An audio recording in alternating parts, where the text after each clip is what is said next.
مند ساتھی مصر کے گورنر خادم سلیمان پاشا کو اس مہم کا سردار بنایا۔ اب منظر بدلتا ہے مصر کی طرف۔ سوچئے دوستو، اس وقت سوئز کی بندرگاہ پر کیا منظر ہوگا۔ سوئز اس وقت ایک سنسان جگہ تھی، لیکن سلطان کے حکم پر وہاں ایک پورا شہر بس گیا۔ ہزاروں مزدور، لوہار، بڑھئی اور فنی ماہرین دن رات کام کر رہے تھے۔ لکڑی کو دور دراز کے جنگلوں سے لایا گیا، کیونکہ مصر میں جہاز بنانے کے لیے مناسب لکڑی نہیں تھی۔ لوہے کو پگھلایا گیا، رسے بنائے گئے اور کپڑے کے بادمان تیار کیے گئے۔ یہ ایک عظیم الشان منصوبہ تھا۔ وہ جہاز تیار ہو رہے تھے جنہیں پرتگیز توپوں کا سامنا کرنا تھا۔ یہ کوئی عام کشتیاں نہیں تھیں، یہ آٹومن سلطنت کا فخر تھی۔ ان جہازوں پر وہ بھاری توپیں نصب کی گئیں جو دیواروں کو مٹی کا ڈھیر بنا دیتی۔ خادم سلیمان پاشا خود ہر چیز کی نگرانی کر رہے تھے۔ ان کا مقصد صرف جنگ جیتنا نہیں تھا، بلکہ دشمن کے دل میں آٹومن طاقت کا ایک ایسا خوف بٹھانا تھا کہ وہ دوبارہ ان پانیوں کا رخ نہ کرے۔ تیاری مکمل تھی، لیکن سمندر کی بھی ایک اپنی ہی فطرت ہوتی ہے۔ وہ کسی کا دوست نہیں ہوتا اور نہ ہی کسی کی سلطنت کو پہچانتا ہے۔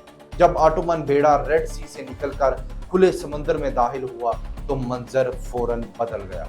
ہواؤں میں نمکین نمی تھی اور ہر طرف صرف نیلا پانی تھا۔ آٹومن سپاہی جو زمین پر، پہاڑوں پر اور ریگستانوں میں جنگ لڑنے کے لیے ماہر تھے، ان کے لیے یہ ایک نیا اور امتحان بھرا سفر تھا۔ خادم سلیمان پاشا کے زیر سایہ 70 سے زیادہ جہاز جب ایک ساتھ لہروں کو چیرتے ہوئے آگے بڑھے تو سمندر کا سینہ تھرا اٹھا۔ ان جہازوں پر ہزاروں سپاہی، توپچی اور ملا سوار تھے۔ ہر دل میں ایک ہی جذبہ تھا، دشمن کو سبق سکھانا ہے۔ لیکن راستہ آسان نہیں تھا۔ انڈین اوشن کی لہریں ریڈ سی سے کہیں زیادہ سرکش تھیں۔ موسم کی سختی، پانی کی کمی اور راستے کی دشواریاں ہر پل ان کا امتحان لے رہی تھیں۔ کئی ہفتوں تک انہیں صرف پانی اور آسمان دکھائی دیا۔ کبھی تیز طوفانی ہوائیں ان کے راستے میں رکاوٹ بنتی تو کبھی سخت دھوپ ان کا حوصلہ آزماتی۔ مگر خادم سلیمان پاشا ایک سخت گیر اور پرعزم انسان تھے۔ انہوں نے اپنے سپاہیوں کو متحد رکھا اور انہیں یاد دلاتے رہے کہ ان کا مقصد کتنا بڑا ہے۔ دوسری طرف پرتگیز کو بھی یہ خبر مل چکی تھی۔ ان کے جاسوسوں نے انہیں بتایا تھا کہ ترکی ایک عظیم بیڑا لے کر آ رہا ہے۔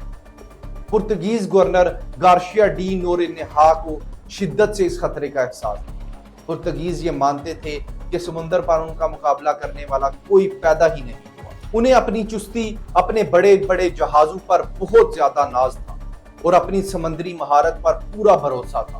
انہوں نے سوچا تھا کہ آٹومن توپیں ہمارا کچھ نہیں بگاڑ سکتی اور ان کے جہاز سست ہیں، اس لیے وہ انہیں آسانی سے چکما دے دیں۔ پرتگیز نے دیو کے قلعے کو اپنی پناہ گاہ بنا لیا تھا اور وہاں سے پورے علاقے پر نظر رکھ رہے تھے۔ انہیں یہ غلط فہمی تھی کہ آٹومن اس دور دراز کے علاقے میں اتنی بڑی فوج کے ساتھ زیادہ دن نہیں ٹھہر سکیں گے۔ یہی وہ غرور تھا جو انہیں تباہی کی طرف کھینچے جا رہا تھا۔ جب آٹومن بیڑا ہندوستان کے ساحلوں کے قریب پہنچا تو وہاں کے لوگوں میں ایک امید کی نئی کرن جاگی، لیکن سیاست نے یہاں بھی اپنا رنگ دکھایا۔ گجرات کے حالات خراب ہو چکے تھے اور سلطان بہادر شاہ کے قتل کے بعد وہاں ایک عجیب سی بے چینی تھی۔ خادم سلیمان پاشا کو وہ حمایت نہیں ملی جس کی انہوں نے امید کی تھی، مگر انہوں نے پیچھے ہٹنے سے انکار کر دیا۔ انہوں نے دیو کا محاصرہ کر لیا۔ کئی دنوں تک دونوں طرف سے توپ خانے چلتے رہے۔ پرتگیز قلعہ مضبوط تھا، لیکن آٹومن توپوں نے اس کی دیواروں کو ہلا کر رکھ دیا۔ پرتگیز سپاہی خوفزدہ تھے، کیونکہ انہوں نے اتنی بھاری گولہ باری پہلے کبھی نہیں دیکھی۔ لیکن اصلی فیصلہ تو ابھی باقی تھا۔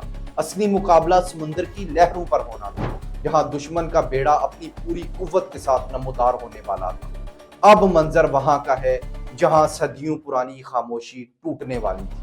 وادی المقاتن کے قریب سمندر پرسکون تھا، مگر یہ سکون کسی بڑے طوفان کی نشانی تھا۔ وادی المقاتن ایک ایسی جگہ ہے جہاں کی گہرائیاں اور وہاں کی ہوائیں ہر کسی کو راس نہیں آتی۔ آٹومن بیڑا جب جہاں پہنچا تو فضا میں ایک عجیب سا بھاری پن تھا۔ خادم سلیمان پاشا جانتے تھے کہ دشمن کہیں قریب ہی چھپا ہے اور انہیں گھیرے ہوئے ہے۔ رات کا وقت تھا، صرف لہروں کی ٹکرانے کی آواز آ رہی تھی۔ سپاہی اپنی تلواروں کو صاف کر رہے تھے، ان پر تیل لگا رہے تھے تاکہ وہ دشمن کے جسم میں آسانی سے اتر سکے۔ توپچی اپنی توپوں کے پاس بیٹھے خاموش دعاؤں میں مصروف۔ وہ جانتے تھے کل جب سورج نکلے گا تو شاید ان میں سے بہت سے لوگ اسے دوبارہ ڈوبتے ہوئے نہیں دیکھ پائیں گے۔ یہ بے چینی، یہ انتظار کسی عذاب سے کم نہیں تھا۔ ہر ملاح کی نظر افق پر تھی، دشمن کے جہازوں پر پرچھائی ڈھونڈ رہی تھی۔ صبح کی پہلی کرن جب سمندر کی سطح پر گری تو دھواں چھٹ گیا اور دونوں فوجوں کے جہاز ایک دوسرے کے سامنے تھے۔ ایک طرف پرتگیز کے اونچی اور بھاری جہاز تھے جن پر ان کے سرخ کراس والے پرچم لہرا رہے تھے۔ دوسری طرف آٹومن نیوی کی وہ صف بندی تھی جو کسی لوہے کی دیوار کی طرح لگ رہی تھی۔ منظر ایسا تھا کہ دیکھنے والے کی سانس رک جائے۔ پرتگیز گورنر نے جب آٹومن بیڑے کی تعداد اور ان کی ترتیب دیکھی تو اسے احساس ہوا کہ اس نے دشمن کو کم تر سمجھنے میں بہت بڑی غلطی کی ہے۔ کچھ پل کے لیے سب رک گیا، نہ ہوا چلی نہ لہروں نے شور مچایا۔ دونوں طرف کے لوگ ایک دوسرے کو دیکھ رہے تھے۔ دو دنیائیں، دو نظریات اور دو عظیم طاقتیں آمنے سامنے تھیں۔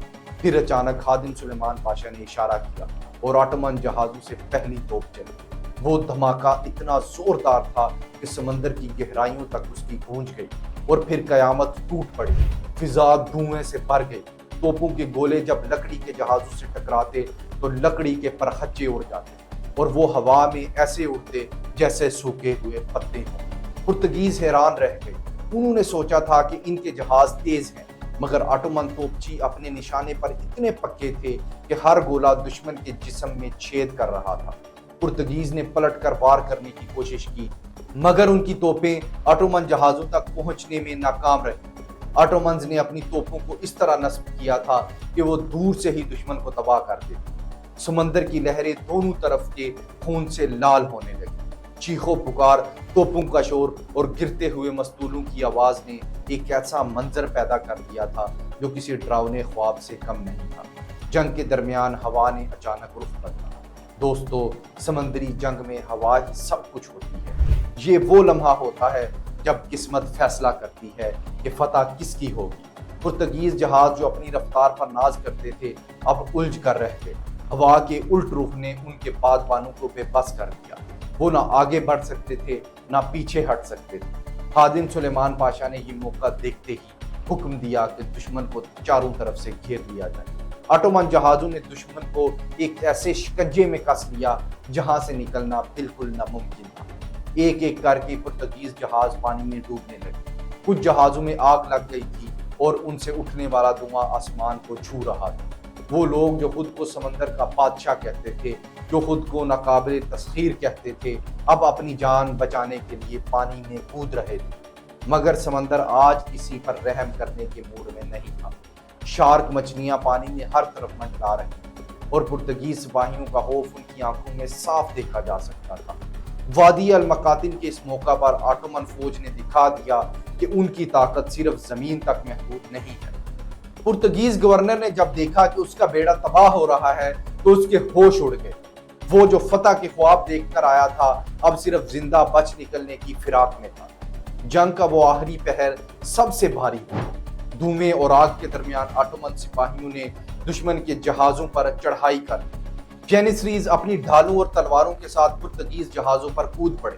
تلواروں کے ٹکراؤ کی آوازیں اب توپوں کے شور پر غالب آ رہی۔ یہ ایک ایسی لڑائی تھی جہاں ہر سپاہی اپنی جان ہتھیلی پر یہ لڑ رہا تھا۔ انہیں پتا تھا کہ اگر آج وہ پیچھے ہٹ گئے تو آنے والی نسلیں پرتگیز ظلم کی زنجیروں میں جکڑی رہیں گی۔ پرتگیز سپاہی جو اب تک صرف کمزور تاجروں پر ظلم کرنا جانتے تھے، جب ان کا سامنا موت سے ڈرانے والے آٹومن سپاہیوں سے ہوا تو ان کے پاؤں اکھڑ گئے۔ اس جنگ میں ایک لمحہ ایسا آیا جب آٹومن فلیگ شپ اور پرتگیز کمانڈر کا جہاز بالکل قریب آ گئے۔ دونوں طرف کے سپاہیوں نے ایک دوسرے پر ٹوٹ پڑنے کا فیصلہ کیا۔ توپوں کی گرج اتنی زیادہ تھی کہ کان کے پردے پھٹ رہے تھے۔ گولے جب جہاز کی لکڑی سے ٹکراتے تو آگ کے شعلے نکلتے۔ خادم سلیمان پاشا اپنے جہاز کے ڈیک پر کھڑے سب دیکھ رہے تھے۔ ان کے چہرے پر ایک عجیب سا اطمینان تھا، جیسے انہیں پہلے سے ہی معلوم تھا کہ جیت انہی کی ہوگی۔ انہوں نے اپنے توپچیوں کو حکم دیا کہ دشمن کے مستولوں کو نشانہ بنائیں۔ جب کسی جہاز کا مستول گر جاتا ہے تو وہ جہاز سمندر میں ایک بے جان لاش کی طرح ہو جاتا ہے۔ ایک کے بعد ایک پرتگیز جہاز اپنی حرکت کرنے کی صلاحیت کھونے لگا۔ جب شام ہونے کو آئی اور سورج ڈوبنے لگا تو سمندر کا منظر بالکل بدل چکا تھا۔ پرتگیز بیڑا جو صبح تک ایک مغرور قوت کی طرح کھڑا تھا، اب اس کے ٹکڑے ہر طرف تیر رہے تھے۔ ہوا میں بارود کی بو اور جلتی ہوئی لکڑی کا دھواں پھیلا ہوا تھا۔ جو پرتگیز جہاز بچ گئے وہ اپنی جان بچا کر اندھیرے کا فائدہ اٹھاتے ہوئے دور بھاگ رہے تھے۔ وادی المقاتل کی لہریں اب خاموش تھیں، مگر یہ خاموشی ایک بہت بڑا سبق دے رہی تھی۔ آٹومنز نے وہ کر دکھایا تھا جو اس دور میں ناممکن سمجھا جاتا تھا۔ انہوں نے اس دور کی سب سے بڑی سمندری طاقت کو انہی کے میدان میں شکست دے دی۔ پرتگیز جو سمندر کو اپنی جاگیر سمجھتے تھے، آج انہیں احساس ہو گیا تھا کہ ان سے بھی بڑی کوئی قوت موجود ہے۔ یہ جیت صرف ایک جنگ کی جیت نہیں تھی، اس نے انڈین اوشن کا نقشہ بدل دیا تھا۔ پرتگیز کا وہ دبدبا اور وہ خوف جو انہوں نے صدیوں میں بنایا تھا، وہ ایک ہی دن میں مٹی میں مل گیا۔ اس جیت کے بعد مسلمان تاجروں کے لیے راستے پھر سے کھل گئے۔ ریڈ سی اور حجاز مقدس کے مقامات پرتگیز خطرے سے محفوظ ہو گئے۔ دنیا کو پتہ چل گیا کہ سلطان سلیمان کی حکومت صرف زمین پر نہیں بلکہ سمندر کی گہرائیوں تک پھیلی ہوئی ہے۔ خادم سلیمان پاشا نے اس کامیابی کے بعد یمن اور عدن کے علاقوں کو بھی سلطنت میں شامل کر دیا، جس سے آٹومن کنٹرول اور بھی مضبوط ہو گیا۔ وادی المقاتل کا یہ مقابلہ تاریخ کے ان پنوں میں درج ہے جسے اکثر لوگ بھول جاتے ہیں، مگر اس کی اہمیت اتنی ہے کہ اس نے آنے والی صدیوں کی تجارت اور سیاست کا رخ طے کیا۔ دوستو سوچئے اس وقت کے منظر کو، جب یہ خبر استنبول پہنچی ہوگی تو وہاں جشن کا کیا ماحول ہوگا۔ سلطان سلیمان نے جب سنا ہوگا کہ ان کے بیڑے نے دشمن کو دھول چٹا دی ہے تو ان کا سر فخر سے اونچا ہو گیا ہوگا۔ مگر یہ جیت آسانی سے نہیں ملی، اس کے پیچھے ہزاروں میل کا سفر، سخت گرمی، پانی کی قلت اور ان شہیدوں کا خون تھا جنہوں نے اپنے گھروں سے دور اس انجان سمندر میں اپنی جان کا نذرانہ پیش کیا۔ انہوں نے یہ جنگ کسی زمین کے ٹکڑے کے لیے نہیں بلکہ ایک مقصد کے لیے لڑی تھی، اور مقصد جب بڑا ہو تو اللہ کی مدد بھی ساتھ دیتی ہے۔ وادی المقاتل کی وہ لہریں آج بھی شاید ان بہادروں کی کہانی سناتی ہیں۔ اگر آج بھی اس علاقے کی تاریخ کا مطالعہ کریں تو آپ کو محسوس ہوگا کہ آٹومن نیوی کا وہاں آنا ایک ایسا موڑ تھا جس نے یورپ کے بڑھتے ہوئے قدموں کو روک دیا تھا۔ پرتگیز جو پورے ایشیا پر قبضہ کرنے کا خواب دیکھ رہے تھے، انہیں اب سمجھ آ گیا تھا کہ ان کا راستہ روکنے والی ایک عظیم دیوار ہمیشہ سے کھڑی ہے۔ یہ کہانی ہمیں سکھاتی ہے کہ ہمت اور صحیح تیاری ہو تو سمندر کی بڑی سے بڑی موج بھی راستہ دے دیتی ہے۔ آٹومن نیوی کا یہ کردار تاریخ کا وہ سنہری باب ہے جو ہمیں بتاتا ہے کہ مسلمانوں کی سمندری مہارت بھی کسی سے کم نہیں ہے۔ دوستو، کیا آپ چاہتے ہیں کہ ہم اس طرح کی مزید تاریخی جنگوں اور ان کے پیچھے چھپی ان سنسنی خیز کہانیوں پر مزید بات کریں؟ کیا آپ جاننا چاہتے ہیں کہ اس شکست کے بعد پرتگیز نے کیا کیا اور کیسے آٹومنز نے مزید اپنی نیوی کو مضبوط بنایا؟ ہماری تاریخ ایسی ہی حیرت انگیز واقعات سے بھری پڑی ہے، بس ضرورت ہے تو انہیں ڈھونڈنے اور سمجھنے۔ اگلی بار جب آپ نیلے سمندر کو دیکھیں تو یاد رکھیے گا کہ یہ صرف پانی نہیں بلکہ عظمت کی داستان ہے۔ کیا آپ چاہیں گے کہ میں اس سلسلے کو جاری رکھوں اور آپ کو تاریخ کے مزید ان راستوں پر لے جاؤں جہاں تلواروں کی کھنک اور سمندری طوفان کی داستانیں آپ کا انتظار کر رہی ہیں؟ تو دوستو، اس ویڈیو کو ضرور شیئر کریں، کمنٹ میں اپنی رائے کا اظہار کریں۔ ملتے ہیں اگلی ویڈیو کے اندر، تب تک کے لیے اللہ حافظ۔